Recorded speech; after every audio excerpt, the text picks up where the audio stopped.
And it was said in reference to Yud Beis Tammuz, celebration of Yud Beis Tammuz. And the Maimon is, and this is this is shortly after, 2 years after the previous Rebbe was released from jail. And this is the time that in Russia, they were being persecuted and they closed down all the yeshivas, and they had to teach Torah underground, which means it was a time of tremendous nisyonis, tremendous tests.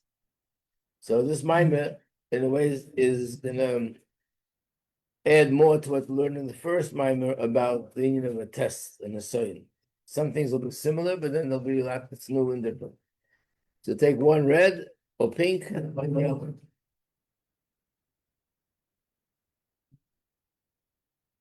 I know the two colors go together, but we forgot about thinking about it.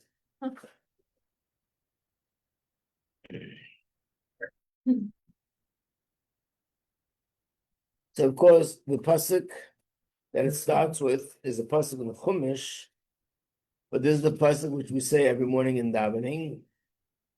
Matevu alecha Yaakov, nishkisecha Yisrael, which means how good are your tents, Yaakov, and your dwelling place, Yisrael. So the word Yaakov is referring to the Jewish people as a nation, and the word Yisrael is referring to the Jewish people as a nation. Because really we have both names.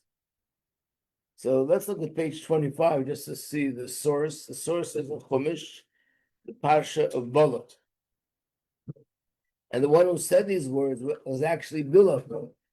So as we know the story that Bilam opened his mouth to pronounce the opposite of brachas, but every time he opened up his mouth, instead of the opposite coming out, brachas came out. And this is one of those prophecies where he attempted to say the opposite and the bracha came out instead. And what does it mean literally? What does Rashi say?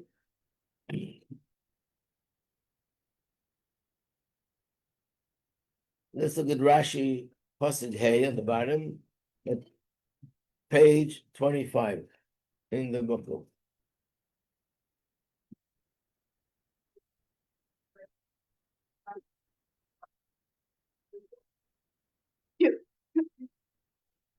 We don't actually have this translated in English, but if anybody wants to follow it in the Hebrew, it's in the Sefer Mamar Mah Tovu Peites of the Frierdiker Rebbe, Sefer Mamar of 1929, and it's also found in the Sefer Mamar of the Frierdiker Rebbe, which is called Mamar Mah.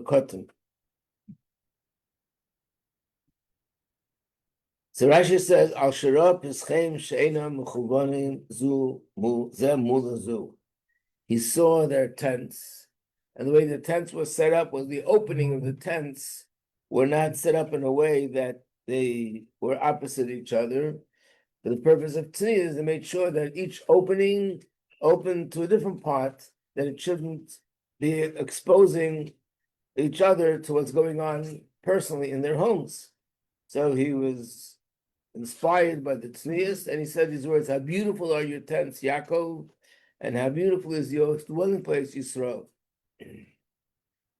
So now we begin.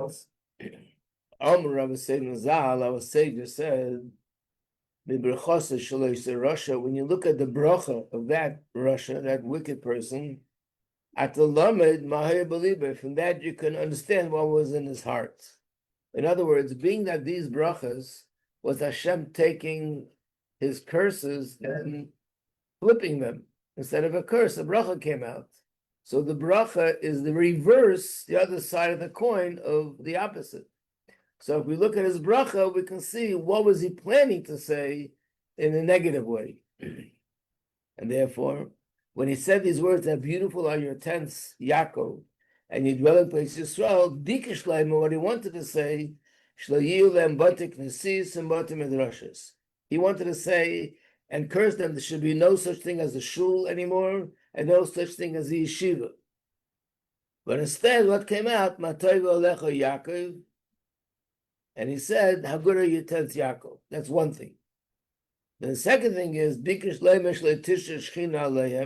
he wanted to cursed them that the Shechina should no longer rest and dwell amongst the Jewish people. But instead, what came out of his mouth, how beautiful is Mishkan Yisecha Yisrael. So the word Mishkan is like the word Shechina. How beautiful it is that the Shechina dwells amongst you, Yisrael. So that means that the word Ayahalecha, your tents, is referring to the tents of Torah and the tents of davening, a shul and a yeshiva. In the Ayahalim Kohi Alali Torah Tvila. When it says Ayahalim, plural, tents, it means the tents of Torah and the tents of davening. Moshe Kosev, we have this in another place in the Torah where it says, "Be Yaakov Ish Tom Yoshev Ayalim." When the Torah describes the difference between Yaakov and Esau, Esau was a person who was out in the field and he was into hunting animals, but Yaakov was a sincere person and he was sitting in the tents. And over there, also, our sages say, what does it mean sitting in the tents? Tents of Torah and the tents of Tefillah. So, if you're familiar with the fact that there is a yeshiva in this neighborhood, it's called Holy Torah, now you know where they got the name from, the tents of Torah. We need to understand, now starts the questions. This is the order in a mimer, asks questions. Then the mimer goes off to explain a certain subject, and then comes back, and based on that explanation, we go back to answer the questions. So the question is, Lama Mechalek, but the Knessis Medrashim Basrosh Ashchin L'Shnei Inyonim. Why does he separate these two things? One thing is shuls and yeshivas, and the other thing is the dwelling of the Shechina. In other words, because in the pasuk it says two things, Mah Tovu Ayalecha Yaakov, how good are your tents, and how good is your dwelling place. So therefore, what it says in there in the Medrash is that tents is Torah and Tefillah, and dwelling place means Hashem dwelling amongst us. So he's asking, Hashem dwelling amongst us and Torah and Tefillah is the same thing. A shul, a yeshiva, and Hashem, that's where Hashem dwells amongst us. Why does he separate these two things as if they were two separate things? Also, Miyachas Batak Nisi Medrash Yaakov. When he speaks about shuls and yeshivas, he uses the name Yaakov. When he talks about Hashras Hashchina, he refers to the Yidden as Yisrael. As we know, that this is one of the differences between the name Yaakov and Avram Avinu. By Avram, we read in last week's parsha that his name was Avram without a hey, and then Hashem said to him, "I'm changing your name to Avraham, and now you'll be able to be blessed with that child." And same with Sarah. Her name was Sarai with a yud. And Hashem said, "I'm changing your name to Sarah, so now you can have children." By the way, this is one of the sources, or this source, that when God forbid there's some sort of a crisis, one of the things that are done is to change a name or to add a name. And by adding a name, the bracha to the person could come, which wasn't coming before. Now, once Avram Avinu's name was changed, we no longer refer to him as Avram. He always has to be called Avraham. Once Sarah's name was changed, it's Sarah, not Sarai. But by Yaakov, even though he got the name Yisrael, but his name still remains Yaakov as well. In other words, he has two names. So obviously, and the Jewish people, therefore, which we're called the children of Yaakov, also have two names. We're called sometimes Bnei Yisrael, the children of Israel, which is Yaakov, and we're called Bnei Yaakov. So what is the difference? Obviously, Yaakov represents one thing, Yisrael represents something else, and therefore shuls and yeshivas are identified with the name Yaakov. And the dwelling of the Shechina is identified with the name Yisrael. But the question is, them is him inyan echad. They're one. It's all one and the same. What is special about a shul that the Shechina dwells there? What is special about a yeshiva where they study Torah, the Shechina dwells there? So it's not three things, not two things, it's one thing. The Baal Teknisi is heming the Shma'at. It says in Gemara that every shul, all shuls, are considered a miniature Beis Hamikdash. Some of you might have learned the Sikha of the Rebbe, which is called Beis Rabbeinu Shebebavel. When that Sikha, it talks about this Gemara, that is a pasuk where Hashem says, I left you a miniature Beis Hamikdash in Babel. This is the time when the Jewish people were in exile in Babel, in Babylon. And this is a prophecy to Yecheskel, who was the Navi at the time. And Hashem said, you have a miniature Beis Hamikdash where you are now. So the Gemara says, what is a miniature Beis Hamikdash? And the Gemara answers, every shul and every yeshiva is considered a miniature sanctuary, a miniature Beis Hamikdash, a place where Hashem dwells.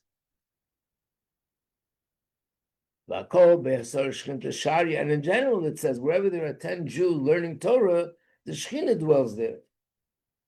But and therefore, a shul, first of all, is like the Beis Hamikdash. So every shul has the dwelling of the Shekhinah. What about a yeshiva? It's not like a Beis Hamikdash, it's a shul. So the answer is, a shul is a place where you learn Torah, and it says wherever there are 10 people learning Torah, the Shekhinah is there. So therefore, a shul is also a place, a yeshiva is also a place where the Shekhinah is there. And therefore, we remain with the question, why does he separate them as if they're two separate inyanim when they're really all one and the same? In order to understand this, we have to first preface it by bringing and explaining this pasuk. It says,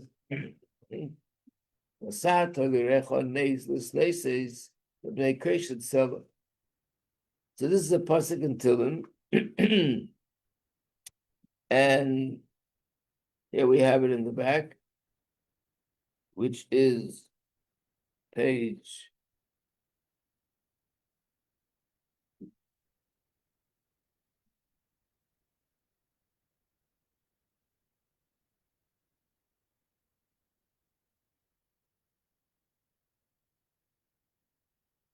28. It's chapter 60 in Tehillim. David HaMelech is saying, "Musata l'recha neis, l'sneises, l'pnei keshet tzela." What do they say here in the English? You gave those who fear you a banner to be raised high, for truth's sake forever. So here is translating the word neis to mean a banner. Banner is something that's very high. But now he's going to bring three different interpretations to this pasuk.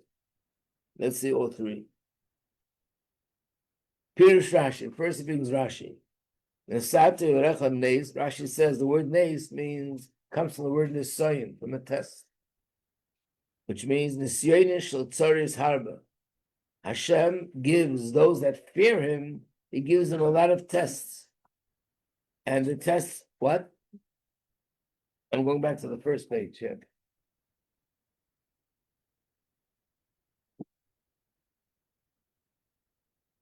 And the purpose of the tests are this neses, to test them. Im yando b'yirosecha, they will still stand strong in your fear of Hashem. In other words, these are people who have fear of Hashem, and this is to see if they're not going to lose their fear in Hashem when they're being tested. I knew the Pirush Neis. So in this context, Rashi is translating the word Neis, that it comes from the same word as Nisayon. That's one Pirush. Then there's another commentary on Tehillim, and that is a commentary that's called Metzudas David. Pirush Neis Loshen Hagbah v'Harama. That the word Neis means something which is very high. Kaneis Hagabaya, like a banner which is very high. Pirush Nesati L'Recha Neis Nesneses. But what does it mean that you gave those that fear you a Neis? This Neses. So this Neses is like a verb, but what does it mean? Meyata Tite L'Recha Harama. Now you will give those that fear you, you will raise them. This Reimein V'Olam, that you will bring them to be raised to a higher place in this world. Shnei HaPirushim, these two interpretations. So one translates the word Neis from the word Nisayon, And the other one translates the word nes, and it means to rise, something that's high. Both come from the Medrash. Shemafarish, in the Medrash it says like this: nes means nesayan acha nesayan, one nesayan after another nesayan. And then the Medrash goes on to say gidulin acha gidulin, one sort of making them big after making them big again. In other words, Hashem makes us bigger and bigger. The shvil and aseisam ba'olam, the shvil gadlam ba'olam. The purpose of a nes is to make us greater and bigger in this world. Kames hadesh shal svina, like the mast of a boat. That's the word we were talking about last time. That nes also means a mast. Again, it's something high, that's high up. So these are two interpretations. One, it means a test, and the other one, it means to raise higher. The purpose of a test is to raise us higher, make us higher. That is a Pirush Shlishi, a third way of translating the pasuk. U'meloshen niflois, that it means wonders. Something which is beyond nature, and it's a wonder, something which is an amazing thing because it's not natural. And that's what it means. The Pirush there, according to this interpretation, what does it mean? Nesata v'recha nes. Hashem gives those that fear Him nisyonis, many tests, shatoras harba. But the purpose is b'gdeilis nesis legadlam ba'olam, to make them bigger in this world. Kanes shel svina, like the mast of a boat. Sheiniris mirachik. It's so high you can see it from the distance. V'hainu, this means gam b'mayim rabim shel mei hayom. Even when there is a lot of water, like the water of an ocean or of a river, hamatal charoda ala yeshem asfina, which actually it makes people feel a feeling of dread and fear of the water, because it's, God forbid, they shouldn't drown. Hine kashem shanesh shel asfina, just like this mast in the boat stands high, b'bitachon v'chalik, it's strong. It's something which is lifted, it's higher than the boat itself. The same as those that fear Hashem. Shem Yirecha, they fear you. They stand strong in their avodah, with Torah mitzvahs, because they're absolutely confident. Hashem is not limited to the laws of nature. And that's what it means, that it's high, or that it's wonder, meaning it's something which is beyond nature. There's another pasuk where it says, "Vayikra Shmei Havaya Nisi." Havaya hu nei shalonu. This is also a pasuk in the Chumash. And here too, the word nes is used. Let's take a look at page 41, probably. Nope, we don't have the pasuk here, but it says Havaya is my nes. What's the connection? Again, nes means something which is higher. In this context, means it's higher than nature. It stands out above nature. Like he says, you have an ocean. There's a lot of water, and it's pretty frightening. But nevertheless, there's something there that stands out high above the water. What does it mean spiritually? We're talking about the water represents nature. And according to the laws of nature, things look pretty scary. But we have bitachon, we have confidence in Havaya, which is the name of Hashem that's above nature.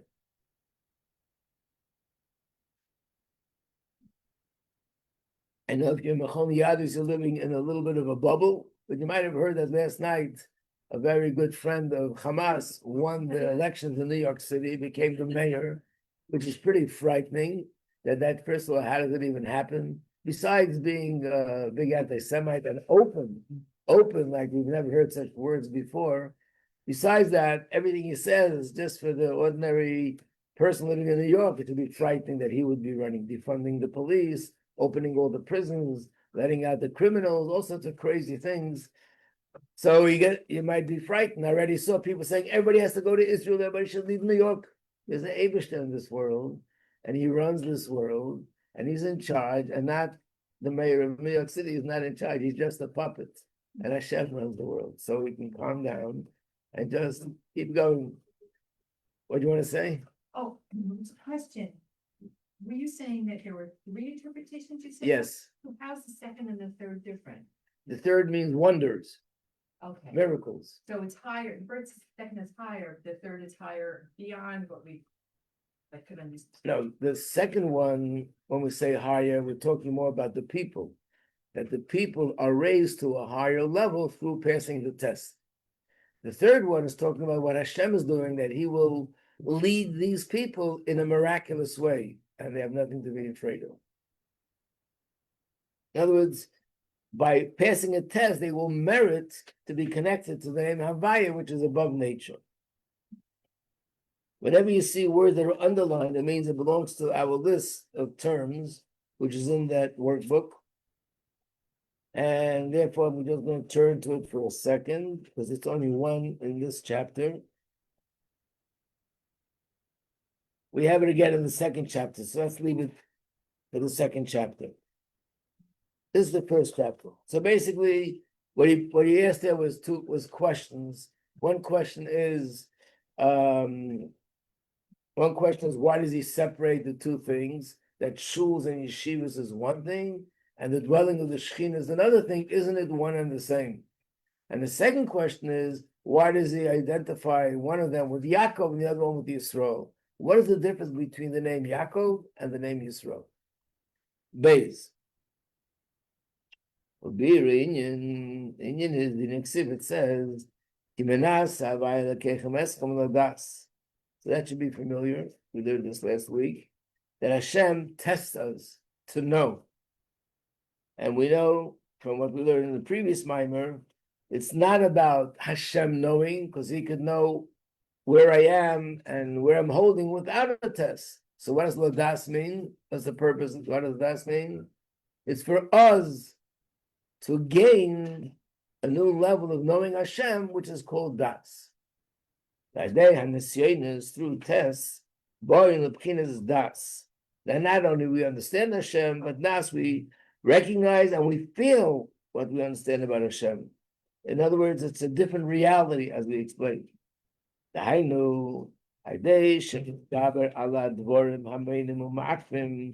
Remember these terms from last mimer? By overcoming all those things that are blocking or preventing me from serving Hashem through Torah, through Tefillah, and during mitzvahs. By overcoming those tests, Magiyim, we reach Ladas es Havaya, to know Hashem in a way which is called Das. But not just to know Hashem, but to know Havaya. Know Hashem by the name Havaya. And what is the difference? Elokim is the Gematria Hateva. The Gematria, the numerical value of the name Elokim, is Hateva. How much is that?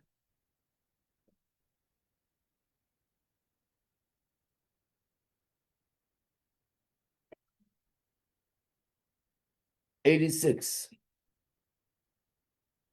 When you look at the name Elokim, the Kuf, there's already 100. So how could it be only 86?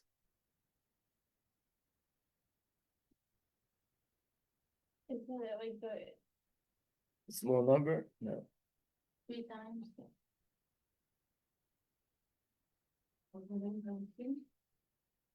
The Kuf alone is already 100, so how can Elokim be 86? What? Right. Elokim is not spelled with a Kuf, it's spelled with a Hey. We only put in the Kuf because we don't want to pronounce Hashem's name. So when it's a Hey, it is Gematria 86. And 86 is the Gematria, the word Hateva, which means nature.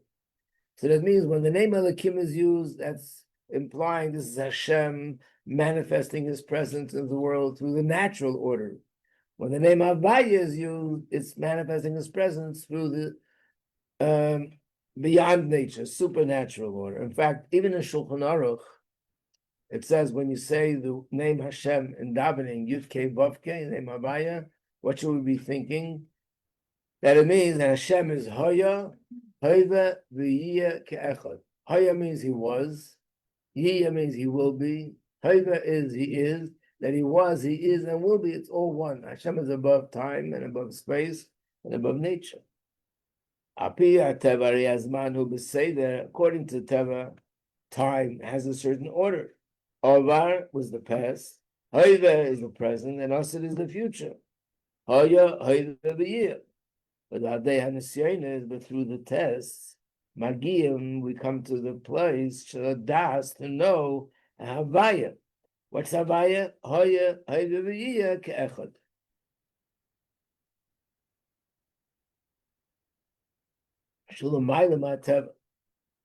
In other words, we will merit that Hashem will deal with us in a way which is above nature.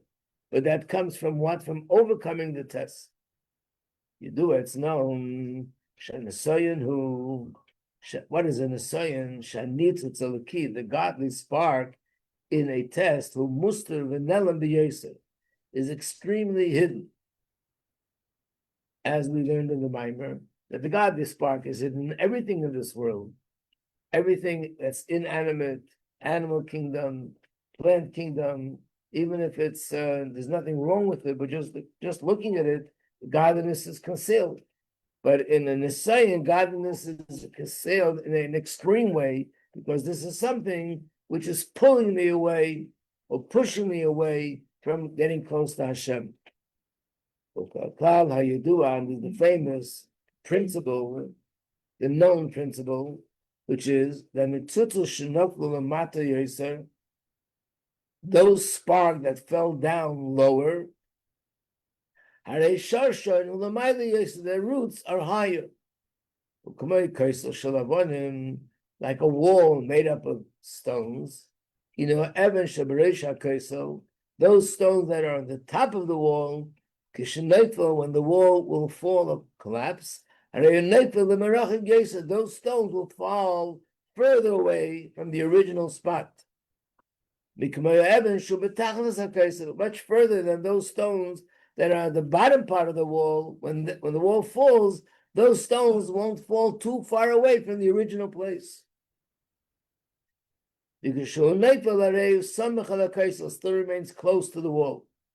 Same thing here, those netzutas in this world that are far from Hashem, that means they come from a higher source.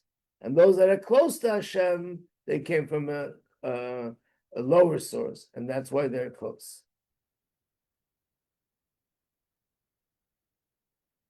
Now, this is all things which you are familiar with in the previous Mamar. Now we'll have a few things that are new. Now, why do we use a mashal with a wall and stones? Letters are called stones. They have the letters of the alphabet. Alphabet, Gimel, Dalet.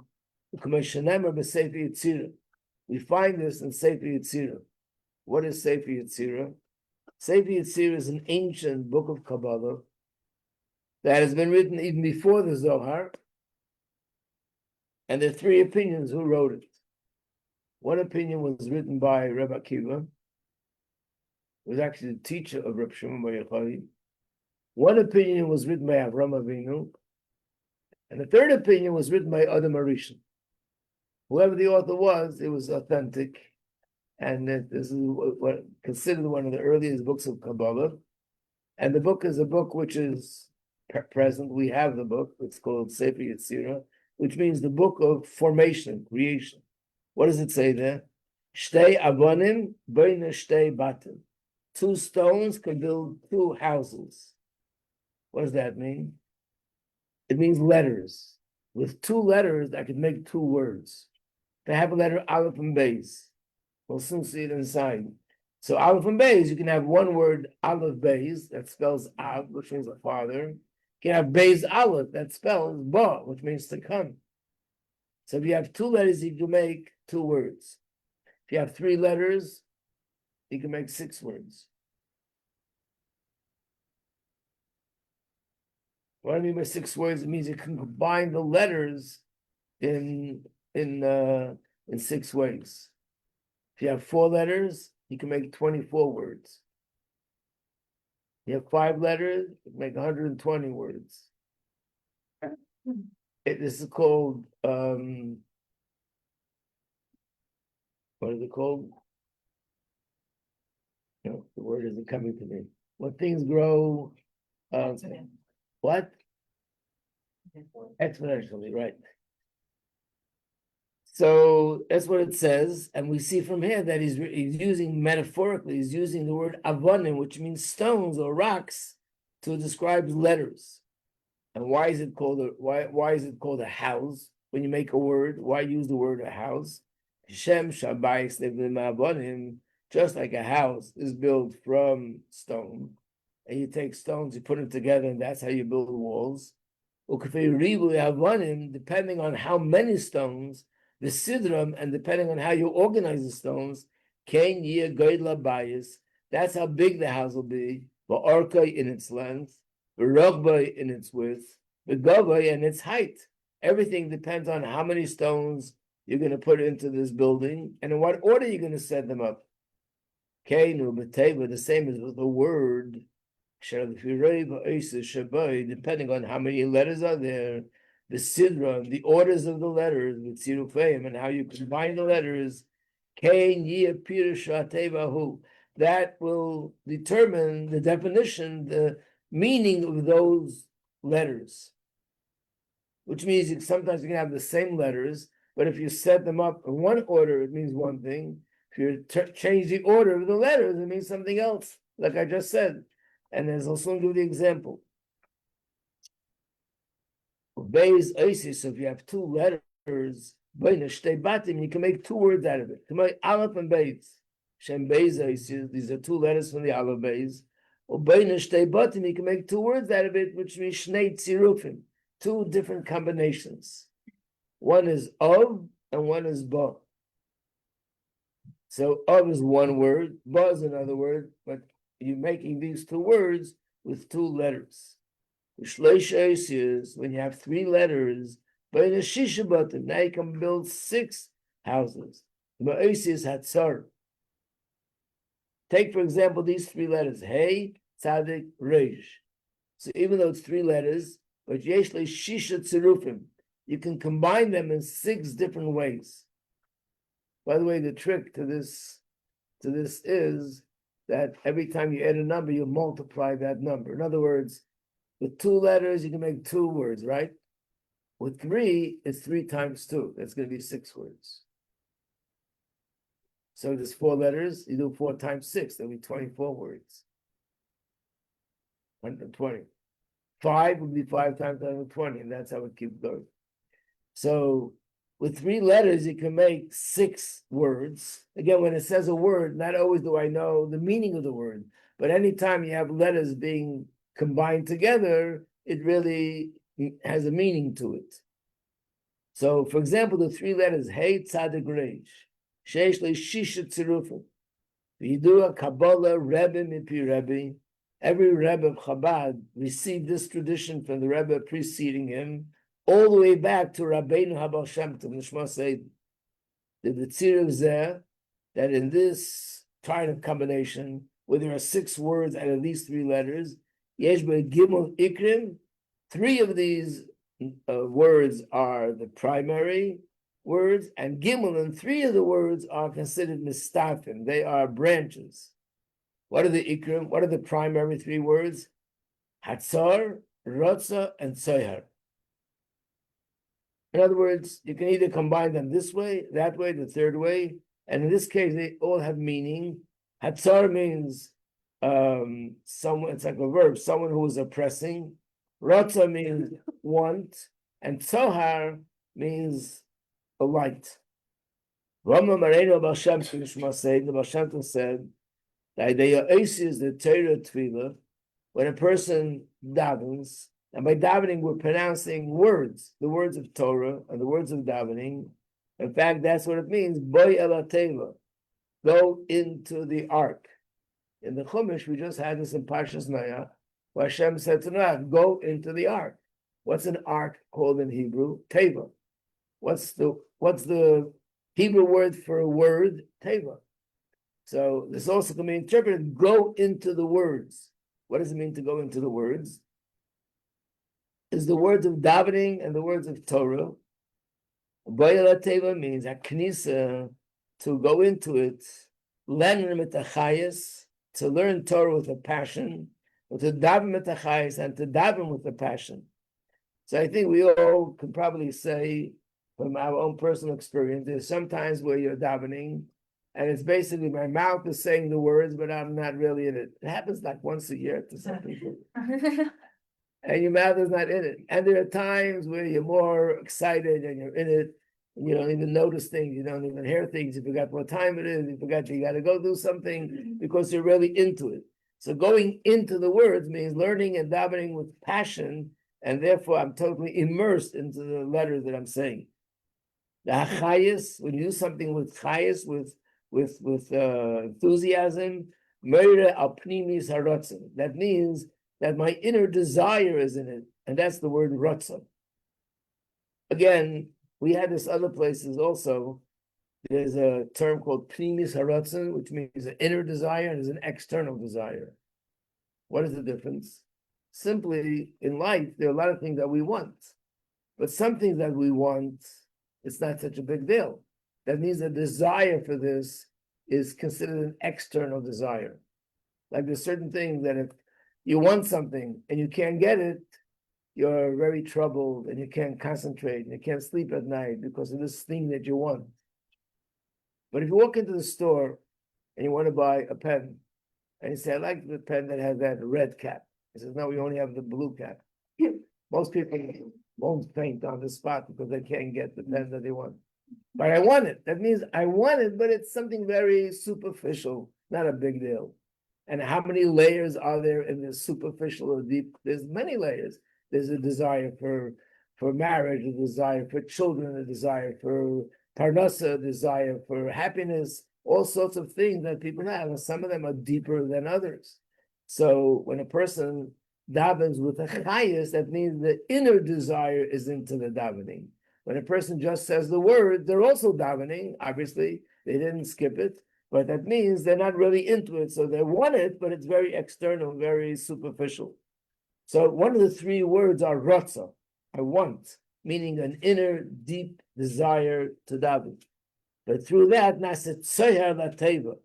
Again, in the last week's parsha, it says that Noach made a tzoyar lateva. Anyone remember that? What does Rashi say about the word tzohar?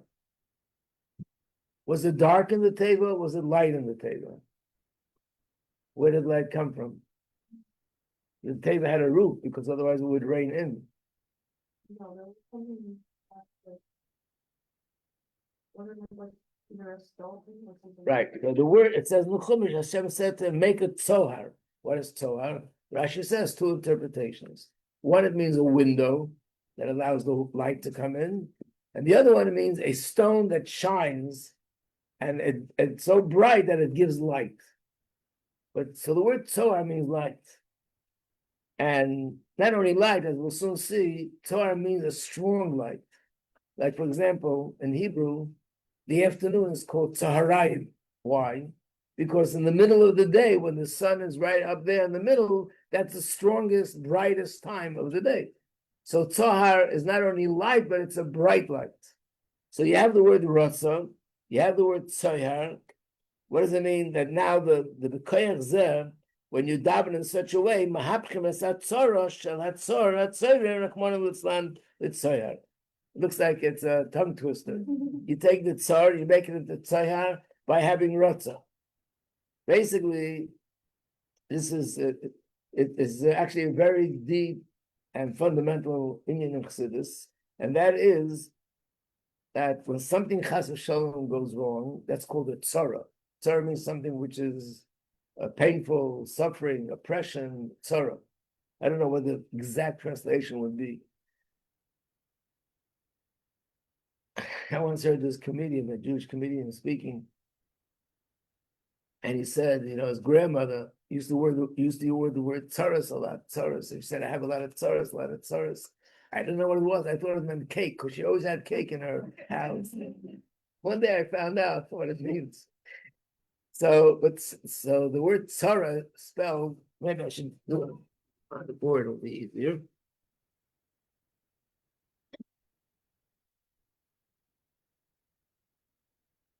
Right, okay. You see, we're in the words. I don't know. Okay, this is tzara. Tzadik, Reish, Hey. This is negative. So Hashem says that when I daven the way we're supposed to, that's Rotza, Reish, Tzadik, Hey. I could switch this around, that these three letters become Tzadik, Hey, Reish, Sohar. Which means that the same letters that before made up a word which means tzara, these same letters turn around and they become a source of brilliant light. In other words, when we learn other places in Chassidus that there's a greater light that comes out of darkness, in other words, not only Hashem takes away the darkness and brings light, but sometimes we merit to see that whatever it is that I thought before was darkness, that itself becomes a source of bracha and a source of light. So it's all hinted in these words. Because the words, don't forget, are the conduit through which Hashem gives his influence into the world. I don't remember if I mentioned it, but it says in the Medrash, when it comes to Yosef, there's a pasuk that says, and Hashem gave him success in his hands. So it's an expression. He was very successful. But the Medrash says that when it says it gave him success in his hands, it means something very specific. What is it? And did I mention this before? Anyone sounds familiar? No. That when he was serving, they wanted to just harass him. So when he was serving for the Potiphar. He was like one of the prominent people in the king Paro's government. He brought meat. So they screamed at him and said, why'd you bring meat? We asked for fish. They already said it just to harass him.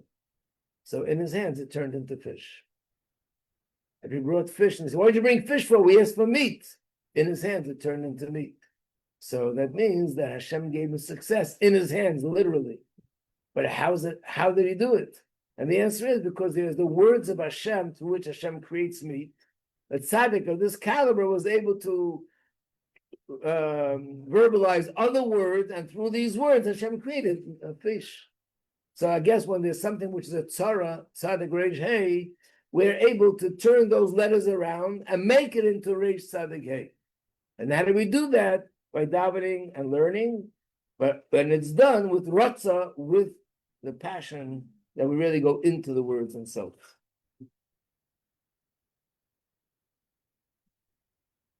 And after this, we'll see, he gives a very beautiful explanation to the pasuk. The next teacher's not here. Let's take a look at this pasuk. It's on page. If I could find it. Let me see if I put it in. That's strange.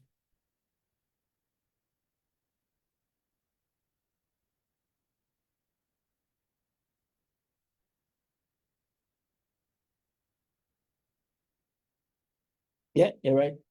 We say this in davening. These are men say it in davening. Just tell me the next teacher comes on stuff. Where it's underlined on page 35. It says, Eis tzara hili Yaakov. It's a time of a tzara. How do they translate tzara? Affliction. No?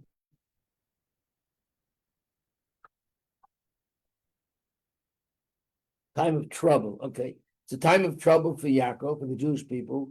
And from that, Hashem will bring us salvation. The literal meaning means Hashem will save us and we will take us out of that situation. Based on what the Baal Shem Tov said now, it's much deeper.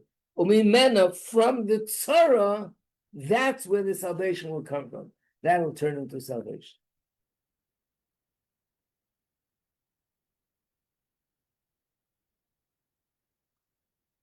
Okay, a good word to stop. We'll leave this here.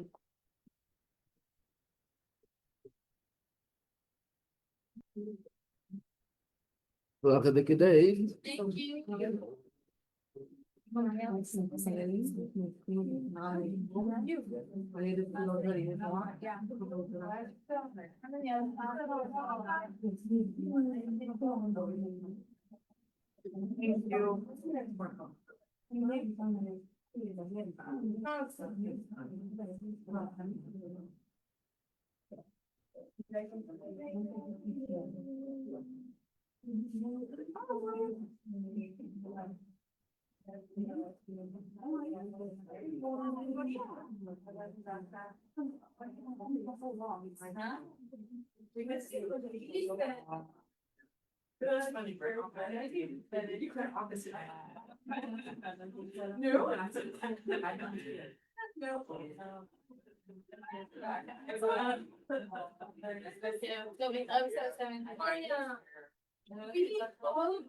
Every day, I'm like, where is she?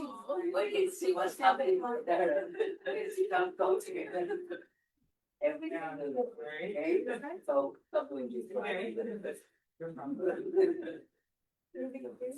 Yeah, Rash and Dad. I was like struggling with the fact that you just like I don't know.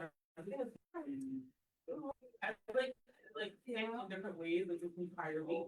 So like now I'm like okay, still not like better, but like not. It was okay. No, I'm like not super excited. It was just like it was busy. Like Yeah, where have you been? And then like I got like my whole back and neck got stiff. So then I couldn't move. I was like, I feel you. I feel that way too. like, what's going on with me? And then this morning I like woke up with a cold and I'm like, oh, this is very Yeah, there's a lot of fear. So much. We've been here all I've been, yeah. the time. I'm like, Lloyd, so. Okay. You always look so good, like your outfits are so. But it's not. So good to see Yeah. you. See you. We need to I hope go. you feel better. You want tea? Yeah. Should I make tea? Oh, actually, we love you. No, You like- it. Honey? You have Maria. Nice. Oh my God. How do you feel better? I love this color is so beautiful. Lee? Are you I don't think I see you. I can go downstairs. Oh, no. No, yeah, but.